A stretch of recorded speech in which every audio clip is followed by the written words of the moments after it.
Jeep guys have it easy. Their hobby is huge. People all over the world make parts for all manner of Jeeps, and their community is massive. If you have a question about some tiny esoteric aspect of your Jeep rig, someone has probably already experienced it and has an answer for you. It's a Jeep thing, and we don't understand. However, other people want to go off-road sometimes too. Off-road or even just four-wheel drive vehicles vary indefinitely. There are truck guys, Land Rover guys, Toyota guys, and there are even a small handful of Trailblazer guys. That's probably what brought you here. Unlike the Jeep scene, there aren't very many off-the-shelf options for lifting your Trailblazer.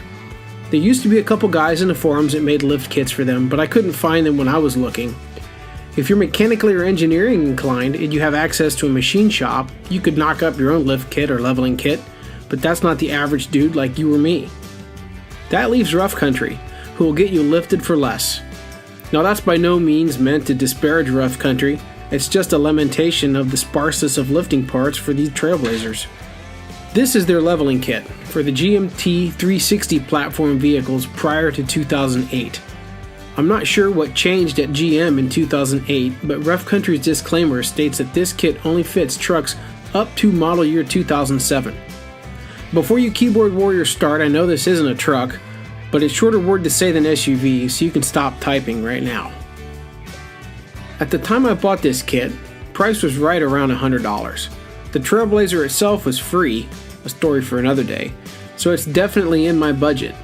Sticking with the low buck theme, we opted to reuse the shocks and struts we took off the truck. Performance-wise, this worked fine, however it definitely slowed down the installation process. 13 years of rust fought us every time we turned around. If you install this leveling kit, you should definitely start with as many new parts as your budget allows. Okay, so here's the install process. For a lot of this I'm going to read right off the instruction manual that came with the kit, so if it feels like you've heard this before, it might be true. Chock the wheels and set the e-brake. If you hurt yourself following the steps in my video, it's on you. The lower strut bolt is 24mm. Take it off first.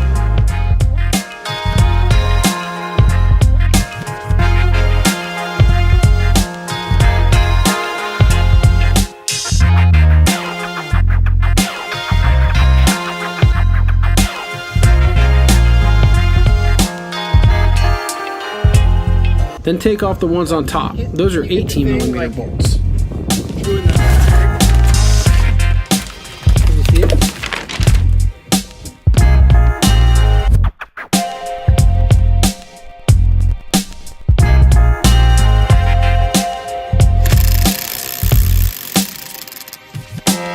Remove the strut from the vehicle.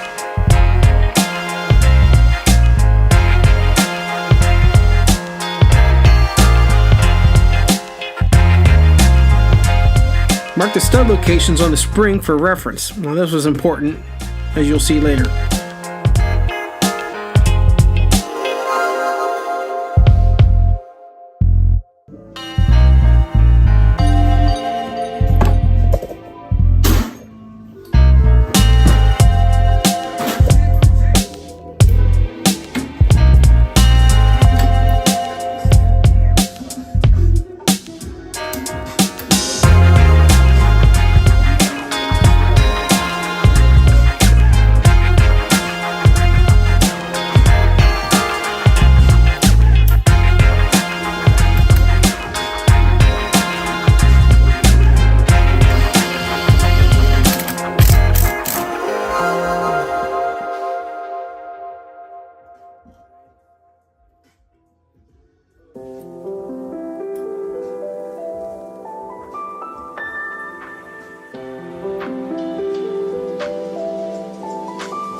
After the pressure has been relieved from the coil spring, remove the upper strut nut using a 15mm wrench. Note: do not attempt to remove the upper strut nut without relieving the pressure on the coil spring. The coil has enormous pressure and can cause bodily harm or damage if not relieved before removing the upper nut.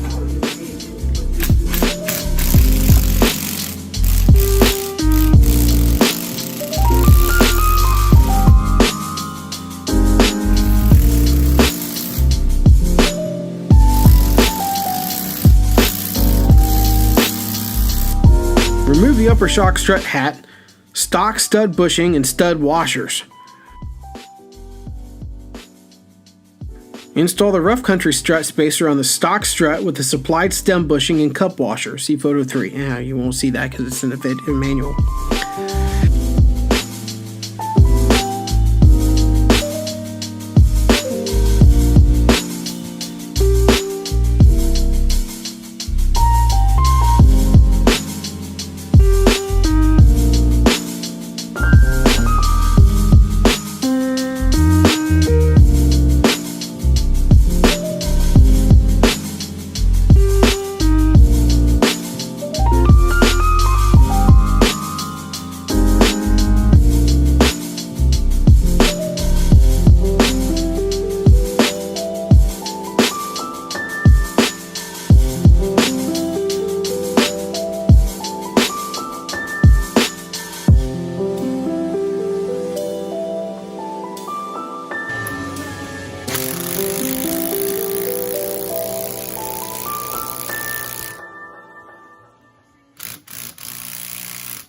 Think that's good?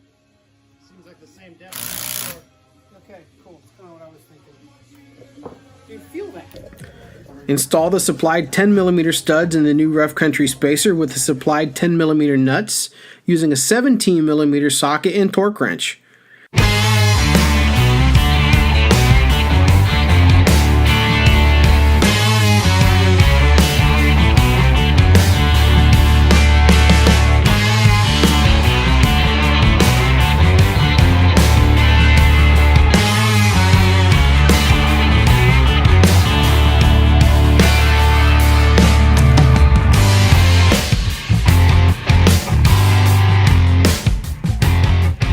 Reinstall the strut assembly on the vehicle and tighten the supplied 10mm nut using a 17mm wrench.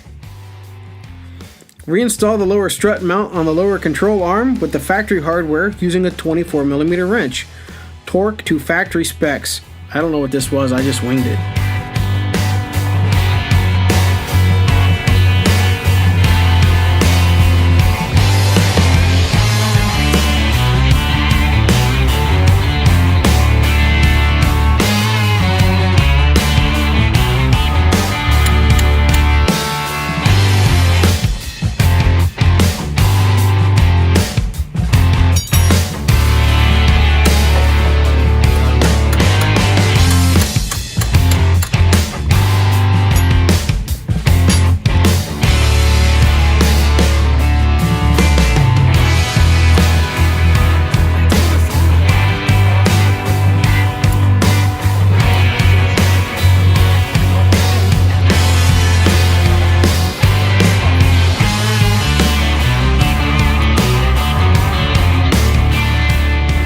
Reinstall the tire and wheel, tighten using 19mm socket.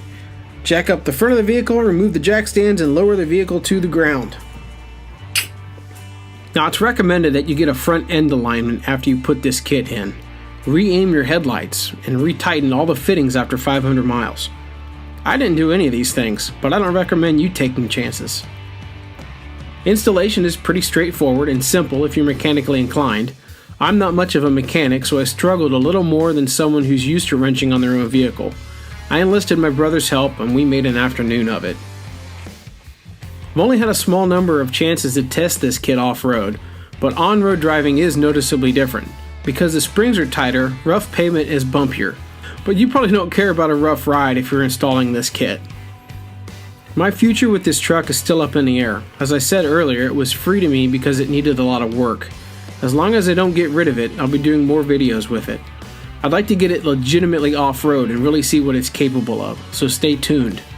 I hope this video was helpful, both in determining whether to buy the leveling kit and installing it once you have. See you all in the next one.